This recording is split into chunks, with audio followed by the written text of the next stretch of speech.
నిర్గమాకాండము 22వ అధ్యాయము 14వ వచనం నుంచి చదువుకుందామా.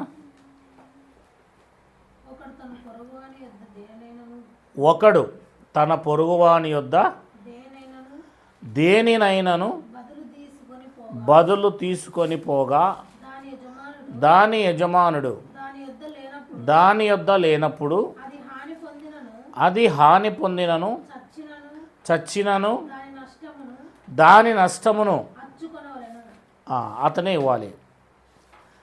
ఇది ధర్మశాస్త్ర ప్రకారము ఇశ్రాయేలు యొక్క విధులు అనమాట. ఇవన్నీ మనం ఇంతకుముందు చెప్పినాను, మీకు కూడా చెప్పాను అనుకుంటా. 21వ అధ్యాయం 1వ వచనం చదవండి. నిర్గమాకాండము 21వ అధ్యాయం 1వ వచనం. అది ఇవి ఎవరి న్యాయ విధులు?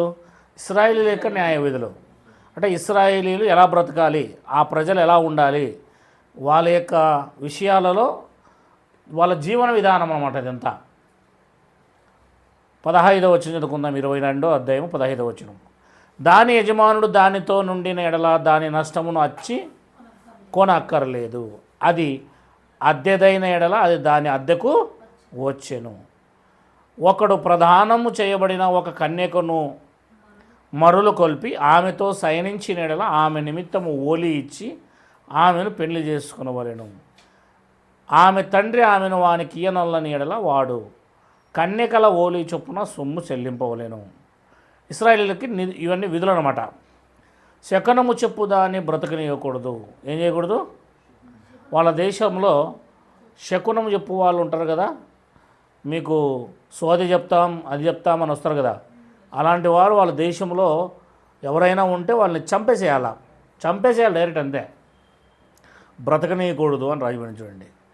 కానీ ఈరోజు క్రైస్తవులు ఇట్లా వంటి వాళ్ళ దగ్గరికి వెళ్ళి ఆశ్రయిస్తున్నారు, చేయి చూపిస్తున్నారు, నాకేం జాతకం ఉందో భవిష్యత్తు ఏముందోనని. కానీ పాత నిబంధన ప్రకారం అయితే అట్లాంటి వారినే బ్రతకనివ్వనే కూడదనమాట.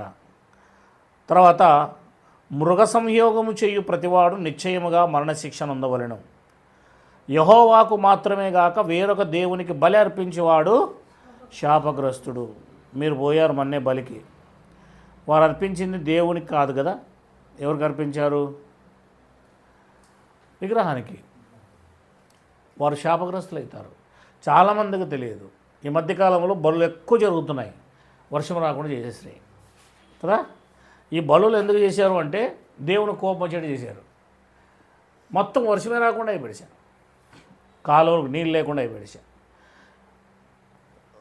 అసలు దేవుడు అట్లాంటిది చేయకూడదని చెప్పాడు. యెహోవాకు మాత్రమే గాక వేరొక దేవునికి బలి అర్పించేవాడు శాపగ్రస్తుడు. అది పాత నిబంధన ప్రకారం. ఆ రోజుల్లో దేవునికి తప్ప వేరొకరికి, నిజ దేవునికి తప్ప వేరొకరికి బలి అర్పించకూడదు. ఈరోజు మన కోసం యేసుప్రభు బలి అయిపోయాడు. ఇంకా ఆ బలి తప్ప మనకి ఏ బలి ఇంకా లేదు. పరదేశిని, వేరే దేశం నుంచి వచ్చిన వాళ్ళు ఏం చేయకూడదు? విసిగించకూడదు. వాడు ఎంతో పాపం బాధతో బిక్కుబిక్కుతో భయంతో వచ్చింటాడు. బాధింపవద్దు. మీరు ఐగుప్తు దేశంలో పరదేశులై ఉంటుంది కదా అంటే వాళ్ళ కోసం చెప్తున్నాడు. విధవరాలినైనను దిక్కులేని పిల్లలనైనను బాధ పెట్టకూడదు. విధవరాలను కూడా ఏం చేయకూడదు? బాధ పెట్టకూడదు. అర్థమవుతుందా? దిక్కులేని పిల్లలను కూడా ఏం చేయకూడదు? బాధ పెట్టకూడదు. ఎందుకంటే వారికి ఎవరు దిక్కులేరు. అట్లాంటి వాళ్ళని బాధ పెట్టకూడదు. వారు నీ చేత ఏ విధముగానైనా బాధ నుండి నాకు మొరపెట్టిన ఎడల నేను నిశ్చయంగా వారి మొర అది. ఒకవేళ వాళ్ళు బాధపడిన తర్వాత దేవా మాకు ఎవరు లేరు దిక్కు సహాయం చేయ అని ఒక్కసారి వీరికి దేవుని అడిగినారనుకో, దేవుడు రంగం మీదకి వచ్చి బాధ పెట్టినోడిని బాగా బాధ పెడతాడు ఇంకా. ఎందుకంటే వాళ్ళ పక్షాన, ఎవరు లేని వారి పక్షాన దేవుడు ఉంటాడు. నేను నిశ్చయముగా వారి మొర విందును, నా కోపాగ్ని రౌలుకొని మిమ్మును కత్తి చేత చంపించేస్తానని రాయబడింది చూడండి. అంటే డైరెక్ట్గా ఏం చేస్తాడు? బాధ పెట్టినందుకు చంపడమే. మీ భార్యలు విధవరాండ్లగుదురు, మీ పిల్లలు దిక్కులేని వారు అగుదురు. నువ్వు దిక్కులేని వారిని, నువ్వు విధవరాలను ఇబ్బంది పెడితే నీ పిల్లలు, నీ భార్యలు ఏమవుతారు? విధవరాండ్లు అవుతారు అని చెప్పాడు ఇక్కడ. 25వ వచనం. నా ప్రజలలో నీ యొద్ద నుండు ఒక బీదవానికి సొమ్ము అప్పిచ్చిన ఎడల వడ్డీకిచ్చువాని వలె వాని ఎరడ జరిగించకూడదు, వానికి వడ్డీ కట్టకూడదు. అంటే అదే ఏమిటి, బీదవానికి ఇస్తే వడ్డడకూడదు, బీదవానికి ఇస్తే అని చెప్తాన్నాడు ఇక్కడ. అది వాళ్ళకు ఇచ్చిన ఆ రోజు ఏమంటారు దాన్ని, శాసనం. నీవు ఎప్పుడైనా నీ పొరుగువాని వస్త్రమును కుదువుకు తీసుకునేలా సూర్యుడు అస్తమించు వరకు అది వానికి మరలా అప్పగించుము. వాడు కప్పుకొనినది అదే, అంటే వానికి మరలా ఏ వస్త్రం లేవు అన్నమాట వానికి, అది వాని దేహమునకు వస్త్రము. వాడు మరి ఏమి కప్పుకొని పండుకొనును, నేను దయగలవాడును, వాడు నాకు మొరపెట్టినట్లా నేను విందును. అంటే ఎవరిదైనా ఏదైనా తీసుకున్నప్పుడు అది వెంటనే వారికి చెల్లించాలి అని చెప్తున్నాడు. 28 నీవు దేవుని నిందింపకూడదు, నీ ప్రజలలోని అధికారిని శపింపకూడదు, నీ మొదటి సస్యద్రవ్యములను అర్పింపు తడువు చేయకూడదు, నీ కుమారులో జ్యేష్ఠుని నాకు అర్పింపవలెను. అట్లే నీ ఎద్దును నీ గొర్రెను అర్పింపవలెను, 7 దినములది దాని తల్లి యొద్ద ఉండవలెను, 8వ దినమున దాన్ని నాకు ఇవ్వలేను. మీరు నాకు ప్రతిష్ఠింపబడిన వారు గనక పొలములో చీల్చబడిన మాంసమును తినక కుక్కలను దాన్ని పారివేయవలెను. ఇకపోతే 23వ అధ్యాయం 1వ వచనం చదువుకుందాం. లేని వార్తను పుట్టింపకూడదు, లేని వార్తను ఇలాంటివన్నీ చేసేది న్యూస్ పేపర్స్ ఎక్కువ, లాయర్స్ కూడా అదే. లేని వార్తను పుట్టింపకూడదు అన్నమాట. అన్యాయపు సాక్ష్యములను పలుకుటకై దుష్టునితో నీవు కలియకూడదు, దుష్కార్యము జరిగించుటకై సమూహములను వెంబడించవద్దు, న్యాయమును త్రిప్పివేయుటకు సమూహముతో చేరి వ్యాజ్యములో సాక్ష్యం పలకూడదు. అంటే న్యాయాన్ని త్రిప్పివేయడానికి నువ్వు ఏమాత్రం కూడా వారితో కలవకూడదు. వ్యాజ్యమాడువాడు బీదవాడైన ఎడల పక్షపాతముగా నుండకూడదు. అంటే నీ దగ్గరకు వచ్చిన వాడిలో ఒకవేళ పేదవాడు అనుకో, వాని పక్షాన నువ్వు వహించక యువతల వాడు వానికి ఆపోజిట్లో ఉన్నవాడు షావుకారు అనుకో, వీని పక్షాన వహించకూడదు. ఇద్దరిని కూడా సమానంగా చూడాలి. న్యాయాధిపతి కోసం చెప్తున్నాడు. అంటే అక్కడ వాళ్ళ ప్రజలకు చెప్తున్నాడు ఇవన్నీ. అంటే వాళ్ళల్లో ఉన్నవారు ఎవరైనా సరే అందరూ ఒకటే, పేదవాడైనా ఒకటే, పెద్దవాడైనా ఒకటే, అందరూ ఒకటే. 7 నీ శత్రువుని ఎద్దైనా గాడిదైనా తప్పిపోయుచుండగా అది నీకు కనబడినలా అత్యధికముగా ఏం చేయాలని, అగత్యముగా దాన్ని తీసుకొని వచ్చువని. నీ శత్రువు ఏదైనా తప్పిపోతే సంతోషపడతావు, కానీ నువ్వు తీసుకొచ్చి వాడి ఇంటికి ఇప్పిస్తావా కదా. బాగుపోయిందిలే అనుకుంటాం కదా, అనుకుంటాం లేదా. కానీ ఇక్కడ బైబిల్ ఏం చెప్తుందంటే, నీ శత్రువుది ఏదైనా ఒక గాడిద కానీ, ఎద్దు కానీ, ఆవు కానీ, గొర్రె కానీ, మేక కానీ తప్పిపోయి వెళ్తూ ఉంటే అది నీకు కనబడింది అనుకో, దాన్ని తీసుకొని వచ్చి నీ శత్రువుకి అప్పగించాల. అది వాళ్ళకు దేవుడు అప్పగించిన న్యాయం. 6 నీవు నీ పగవాని గాడిద బరువు క్రింద ఉండొచ్చుట చూచి దాని నుండి తప్పింపక ఉండు అని నీవు అనుకొనను, అగత్యముగా వానితో కలిసి దాన్ని విడిపింపాలి. గాడిద మీద బరువు మోసే కదా గాడిదలు తీసుకుంటారు. ఆ గాడిద బరువు ఎక్కువైపోయి ఒకవేళ గాడిద బరువు కింద పడిపోయిందనుకో, దాని మీద బరువు పడింది, నీ శత్రువు నీ పగవాడు ఆ గాడిదను పైకి లేపడానికి, ఆ బరువును పైకి లేపడానికి వాని వల్ల కాలే. ఆ సమయంలో వాడు నీ పగవాడు, నువ్వు చూసావు దారిలో పోతుంటే, అయ్యో గాడిద పడిపోయింది పాపం, అది బరువు మోస్తూ ఉంది, దాని మీద బరువు పడిపోయింది, చచ్చిపోతుందేమో, వాడు నా పగవాడే, నేను వానికి హెల్ప్ చేయకూడదు అనుకోకూడదు అనమాట, వెళ్ళి సహాయం చేయాలన్నమాట. అంటే ప్రేమను ఇక్కడ వ్యక్తపరుస్తున్నాడు దేవుడు. నువ్వు శత్రువు అయినా సరే, పగవాడైనా సరే, అది మీలో ఉన్నప్పుడు మీరందరూ కూడా ఎలా ఉండాలి, ప్రతి విషయంలో కూడా ఒకరికొరకు ఇచ్చిపుచ్చుకోవడం కానీ, ప్రేమతత్వాన్ని కనపరచడం కానీ కనపరచాలి అంటున్నాడు ఓల్డ్ టెస్టిమెంట్లో, పాత నిబంధన గ్రంథంలో. బాగుపడిపోయిందిలే వానికి గాడిద చచ్చిపోయి అనుకోకూడదు అనమాట కదా. మనం అలాగే అనుకుంటాం. అట్లాంటి స్వభావం అనేది మనిషికి ఉండకూడదు అనేది చెప్తారండి ఇక్కడ. అలాంటి ఆలోచన కూడా మనిషికి రాకూడదు. తర్వాత 6వ వచనం చదువుదాం. దరిద్రుని వ్యాజ్యములో న్యాయం విడిచి తీర్పు తీర్చకూడదు. అంటే దరిద్రుడు ఉన్నాడు అనుకో, వాని యొక్క పడుకుంటావునా, పడుకో, అట్లే పడుకున్నాడు.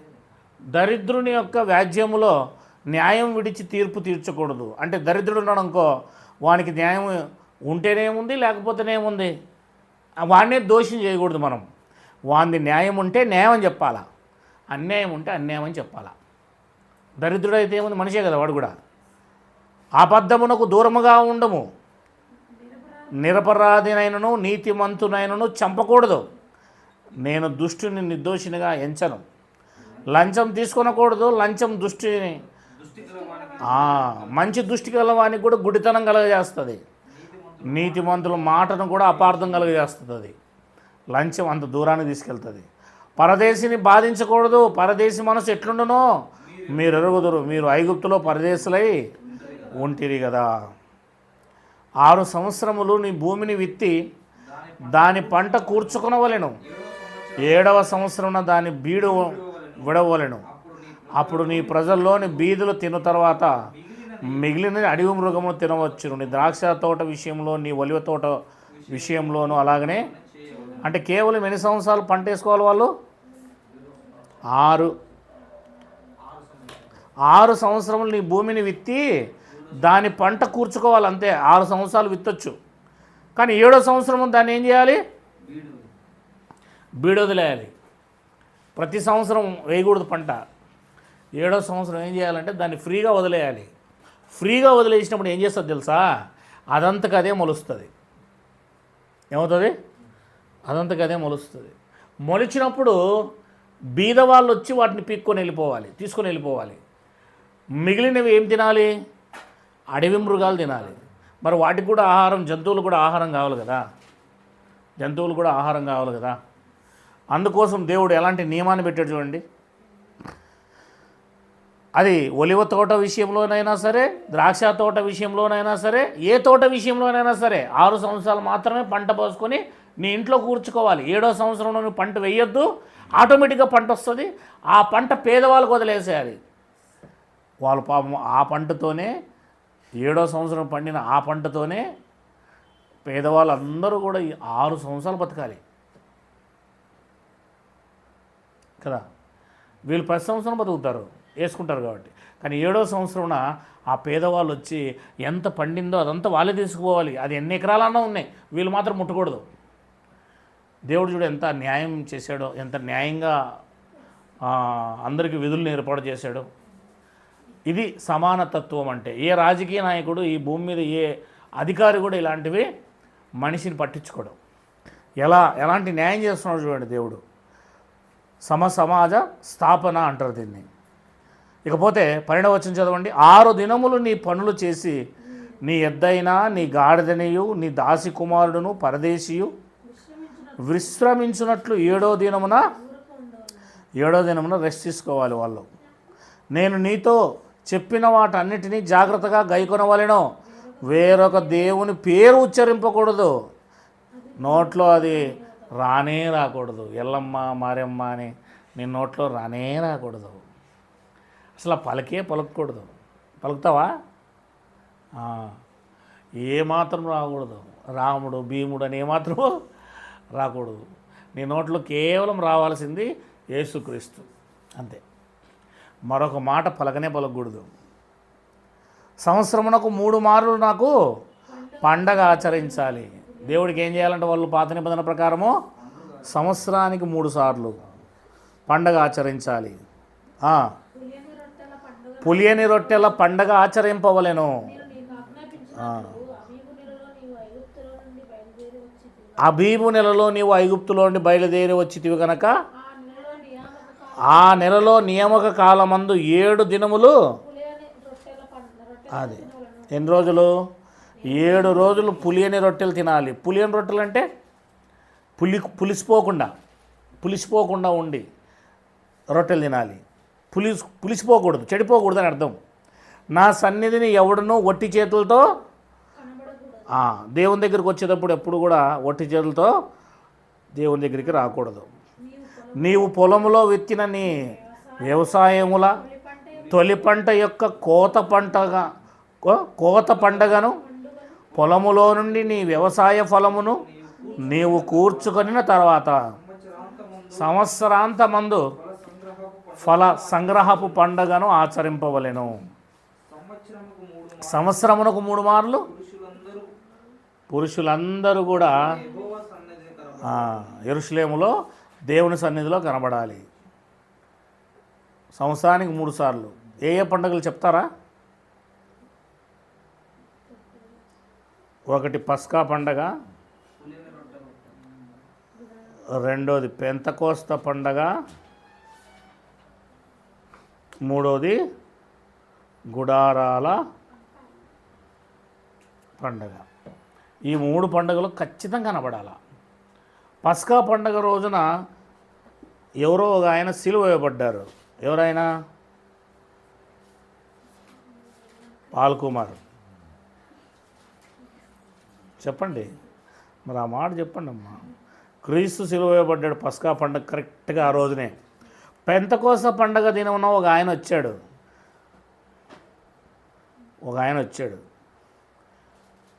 పరిశుద్ధాత్మ. గుడారాల పండగ అంటే తెలుసు కదా, యేసుక్రీస్తు 2వ రాకడ.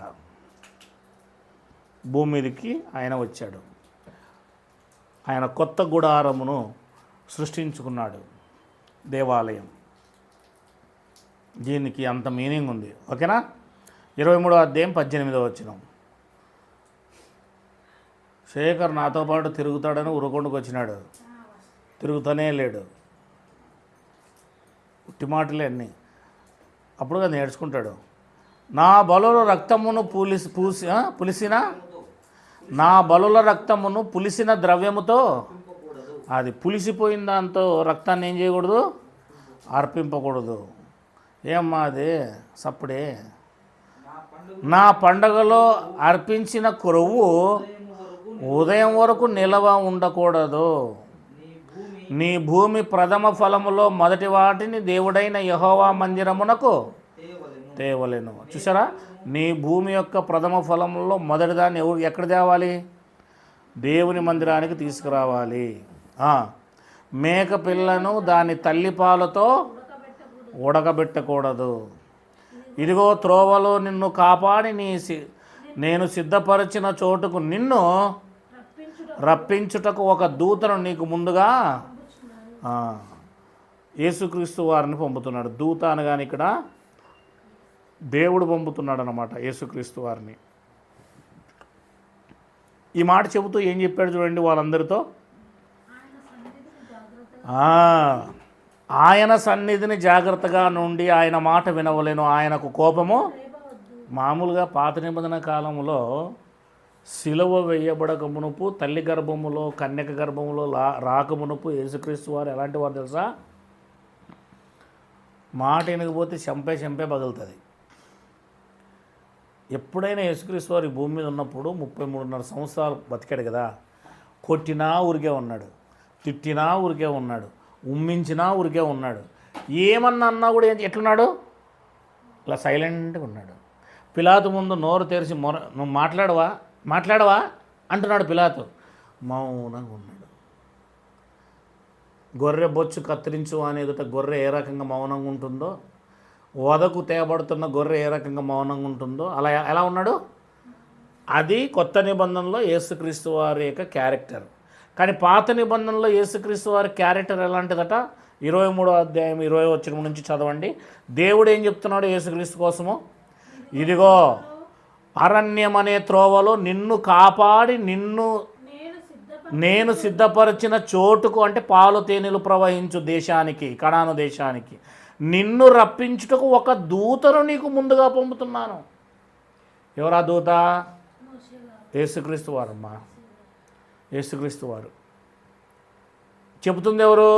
దేవుడు. దూత ఎవరు? యేసుక్రీస్తు వారు.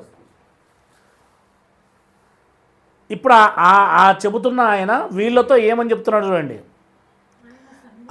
దేవుడు ఏమంటున్నాడంటే ఈయనను ఆయన అంటున్నాడు చూడు, గౌరవిస్తున్నాడు.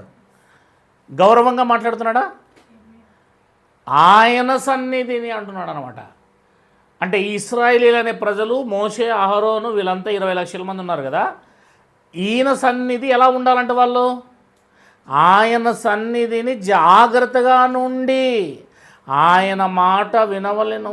ఆయనకు కోపము, చూసారా, ఆయన కోపం రేపవద్దు, మీ అతిక్రమములను ఆయన, నా నామము ఆయనకున్నది. అంటే నా నామము యెహోవా అని, ఆయన నామం కూడా, దూతనామం కూడా యెహోవా అని. యెహోవా దేవుడు, యెహోవా దూతను అంటే యేసుక్రీస్తు కొత్త నిబంధనలోకి వచ్చినప్పుడు, పాత నిబంధనలో యెహోవా ఆయనను మమ్ముతున్నాడంట వాళ్ళు ఎమ్మడితా. కానీ ఆయన క్యారెక్టర్ ఎలాంటిదట? కోపం రేపిన్నారనుకో వేసేయడమే. కానీ కొత్త నిబంధనలో తండ్రి వీరు ఏమి చేయుచున్నారో వీరు ఎరుగరు తండ్రి, వీరిని క్షమించు అంటున్నాడు. పాత నిబంధనలో నువ్వు కాసేపు ఉండు తండ్రి, వాని కథ ఎక్కువైపోయింది అంతే, లేపేయడమే. ఎందుకు? కొత్త నిబంధన కృప. ఆ యేసయ్య మన కోసం సిలువబడి మనం నరకానికి వెళ్ళకూడదని మనల్ని కాపాడడానికి ఆయన అన్నిటినీ భరించాడు. అలాగే మనల్ని కూడా భరించమని నేర్పించడానికి ఆయన ముందు బ్రతికి చూపిస్తేనే కదా మనకు అర్థమయ్యేది. అదనమాట. అందుకే పాత నిబంధనలో యేసుక్రీస్తు వారి విషయం మీరు, కొత్త నిబంధనలో యేసుక్రీస్తు వారి విషయం మీరు చాలా జాగ్రత్తగా గమనించాలి. రైట్. 22వ వచనం, అయితే నీవు ఆయన మాటను జాగ్రత్తగా విని నేను చెప్పినది యావత్తు చేసిన ఎడల నేను నీ శత్రువులకు శత్రువునను నీకు విరోధులకు విరోధునై ఉందును. ఎట్లనగా నా దూత నీకు ముందుగా వెళ్ళొచ్చు. ఈ దూత ఏ దూత? ప్రభువైన యేసుక్రీస్తు వారు అని అర్థం చేసుకోవాలి మీరు. వాళ్ళందరికీ ముందుగా వెళ్తాడంటే ఈ దూత వెళ్ళి ఏం చేస్తాడు? శత్రువులను, అమోరీయులను, హిత్తీయులు, పెరిజ్జీయులు, కనానీయులు, హెవ్వీలు, యెబూసీయులు వారున్న చోటుకు నిన్ను రప్పించును. ఎవరు? దూత. నేను వారిని సంహరించేదను. ఎవరు సంహరిస్తారు? నేననగానే దేవుడు, దేవుడు అనగానే ఇక్కడ దూత ద్వారా సంహరిస్తాడు. అంటే దూతే వాళ్ళందరినీ వేసేస్తాడు.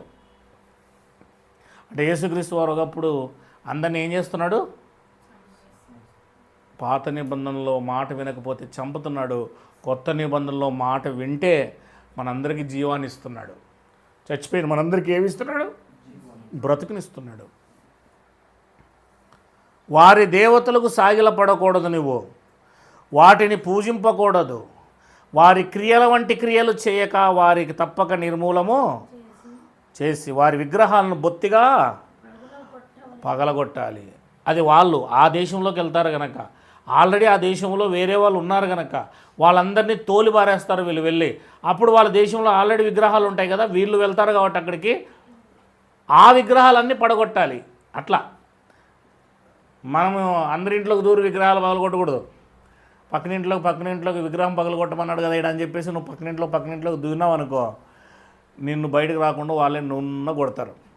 అంతే, ఏం లేదు. ఇంకా మనం చేసే పని కాదు ఇది. ఇది ఒక దేశానికి సంబంధించింది. దేశంలో ఉన్న వాళ్ళందరినీ ఏం చేస్తున్నాడు దేవుడు? ఆల్రెడీ ముందే ఉన్న అమోరీయులు, హిత్తీయులు, పెరిజ్జీలు, కనానీయులు, హెవ్వీలు, యెబూసీలు ఉన్నారు కదా, ఆ జాతుల వారిని అక్కడి నుంచి ఖాళీ చేయిస్తాడనమాట దేవుడు. వీళ్ళని తీసుకెళ్ళి అక్కడ పెడతాడు. ఇంతకుముందు ఇంట్లో ఎవరో ఉన్నారు, వాళ్ళ ఇంట్లో విగ్రహారాధన చేసేవాళ్ళు, వాళ్ళ పటాలన్నీ ఎత్తుకొని వెళ్ళిపోయారు. ఇప్పుడు మీరు వచ్చారు. అట్లా దేవుడు కూడా ఏం చేస్తాడంటే వారిని ఉన్నపాటున ఈ ప్రజలు అక్కడికి వెళ్ళేపాటికే వాళ్ళు భయపడి పారిపోతారనమాట. వాళ్ళ విగ్రహాలు, వాళ్ళ ఇండ్లు అన్నీ వదిలేసి, బంగారు అన్నీ వదిలేసి పారిపోతారు వేరే దేశాలకి. అప్పుడు వాళ్ళ విగ్రహాలన్నీ ఉంటాయి కనుక వాటికి పూజ చేయకుండా వాటన్నింటినీ మీరు పగలగొట్టేసేయాలి, మీరు నన్ను మాత్రమే ఆరాధన చేయాలి అని చెప్పాడు. తర్వాత 25, నీ దేవుడైన యెహోవాని సేవింపవలెను, అప్పుడు ఆయన నీకేం చేస్తాడు? ఇప్పుడు గమనించాలి. ఇప్పుడు మీరు దేవుని నిజంగా సేవిస్తే నీకు ఆహారమును నీ పానమును దీవిస్తాడు ఆయన. నేను నీ మధ్య నుండి అసలు నీకు రోగాలు రాకుండా చూసుకుంటాడు ఆయన. అది ఇప్పుడు కూడా చెల్లుతుంది, మనకు కూడా చెల్లుతుంది. కడుపు నిండా నీకు భోజనం పెట్టే బాధ్యతను దేవుడు తీసుకుంటాడు. దేవుని పని చేస్తే నువ్వు దేవుని మాట విన్నావనుకో, నీకు ఎలాంటి మార్గాన్ని సరళం చేయాలో ఆయన తీసుకుంటాడండి. ఆయన తెలియదా ఎప్పుడు ఏం చేయాలో? అన్నీ తెలుసు ఆయనకు. నీ మధ్య రోగాలు కూడా లేకుండా, కడుపు దిగుపడకూడయు గొడ్డుదియు నీ దేశములో ఉండనే ఉండదు. నీ దినములు లెక్క సంపూర్తి చేసేదను. అంటే దీర్ఘాయువు ఇస్తాను అని అర్థం. నన్ను బట్టి మనుషులు నీకు భయపడినట్లు చేసేదను. అంటే నువ్వు ఇంకోరిని చూసి భయపడేది కాదు, నిన్ను చూసి ఇంకోరిని భయపడేది చేస్తాడు దేవుడు. నీవు పోయి సర్వదేశములు వారిని ఓడగొట్టి నీ సమస్త శత్రువులు నీ చేతిలో ఎదుట నుండి పారిపోవునట్లు, ఎప్పుడు నువ్వు నా మాట వింటే, నన్ను సేవిస్తే ఇవన్నీ చేస్తా.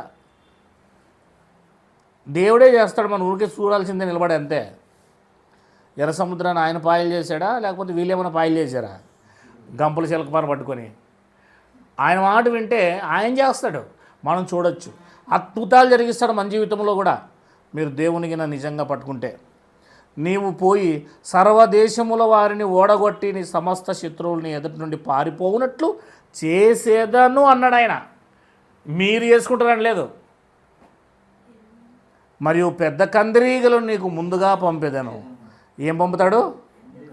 పెద్ద కందిరీగలు చూశారు కదా మీరు, ఇంతలా ఉంటాయి చూడు కందిరీగలు. అవి ఆ కందిరీగలు పంపేదను. అవి నీ ఎదుటి నుండి హెవ్వీలు, కనానీయులు, హెత్తీలను, వీళ్ళని వెళ్ళగొట్టేది మనుషులు కాదంట, కందిరీగలే వెళ్ళగొడతాయంట. అంటే కందిరీగలను పంపించి దేవుడు ఏం చేస్తున్నాడు? యుద్ధం చేయిస్తున్నాడు వాళ్ళతో. అదిగో చేయగలడు, ఆయనకు సమస్తము సాధ్యము. దేశం పాడై అడవి మృగములు నీకు విరోధముగా విస్తరింపకుండానట్లు వారిని 1 సంవత్సరంలోనే నీ ఎదురు నుండి వెళ్ళగొట్టను. ఎవరిని? శత్రువులను. ఎందుకంటే వెంటనే శత్రువులంతా వెళ్ళిపోయినారనుకో, అడవి మృగాలన్నీ మీ మీదకి వచ్చి పడతాయి. ఆ అడవి మృగాలను కంట్రోల్ చేయడానికి వీళ్ళందరినీ కూడా ఏం చేస్తాను? వాటికి అడ్డం పెడతాను నేను, మీకు మధ్య అడ్డం పెడతాను వాళ్ళని. అడవి మృగాలు వాళ్ళని తింటాయి వచ్చి, మిమ్మల్ని ఏం చేయవు. చూసావా? నిదానంగా నిదానంగా నిదానంగా మిమ్మల్ని విస్తరింపజేస్తాను, వాళ్ళని లేకుండా చేస్తాను. అడవి మృగాలు కూడా రాకుండా చేస్తాడు దేవుడు. చూసారా దేవుడు ఎంత అంటే, దేవుని మాట ఏంటంటే దేవుడు మన పని చేయడం మొదలు పెడతాడనమాట. నీవు అభివృద్ధి పొంది ఆ దేశమును స్వాధీనపరుచుకున్న వరకు క్రమక్రమముగా వారిని ఎదుటి నుండి వెళ్ళగొట్టేదను. మరి ఎర్ర సముద్రము నుండి ఫిలిస్తీన్ల సముద్రం వరకును, అరణ్యము నుండి నది వరకును నీ పొలిమేరలను ఏర్పరచేదను. ఎర్ర సముద్రం మొదలుకొని బార్డర్ అంటారు కదా, ఇప్పుడు మన ఆంధ్రప్రదేశ్ బార్డర్ ఎట్లుంటుంది? ఇట్లా Tamil Nadu border, Karnataka border, Maharashtra border, Telangana border అని అట్లా బార్డర్ ఏర్పరుస్తాడు చూడండి. ఎర్ర సముద్రము నుండి ఫిలిస్తీన్ల దేశ సముద్రం వరకును, అరణ్యము నుండి నది వరకును నీ పొలిమేరలను ఏర్పరచుదును. కన్యాకుమారి మొదలుకొని కాశ్మీర్ వరకు అంటారు కదా, ఆ రకంగా. ఆ దేశ నివాసులను నీ చేతికి అప్పగించేదను. నీవు నీ ఎదుట నుండి వారిని వెళ్ళగొట్టేదవు. నీవు వారితోనైనా వారి దేవతలతోనైనా నిబంధన చేసుకొనవద్దు. నీవు వారి దేవతలను సేవించిన ఎడల అది నీకు చూసావా, దేవుని వదిలేసినావనుకో అదే నీకు ఊరి అవుతుంది. నిజ దేవుణ్ణి వదిలేస్తే చివరికి మన ఊరి మనమే తగిలేసుకొని చేరెక్కి పైన ఫ్యాన్కి తగిలేసుకొని మనమే తెచ్చిపోతాం. ఎవడు చంపాల్సిన అవసరం లేదు.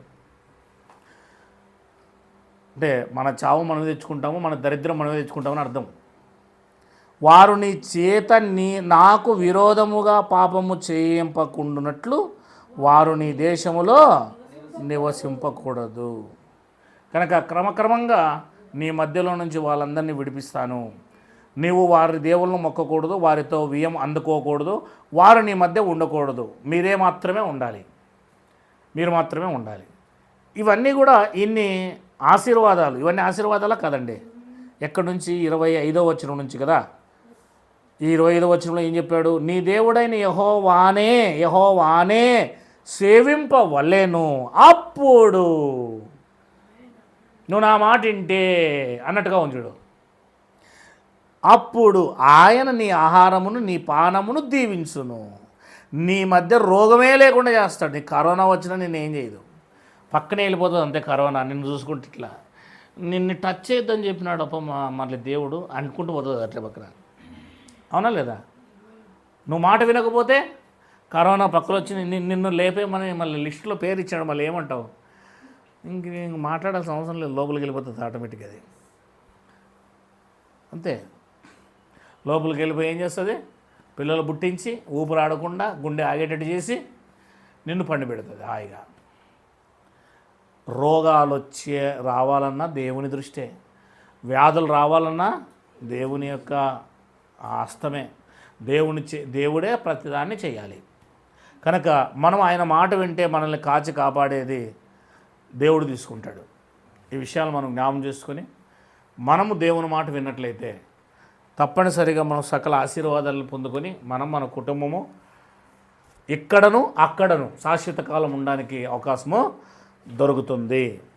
దేవుడి మాటలు దీవించి మనల్ని ఆశీర్వదించును గాక.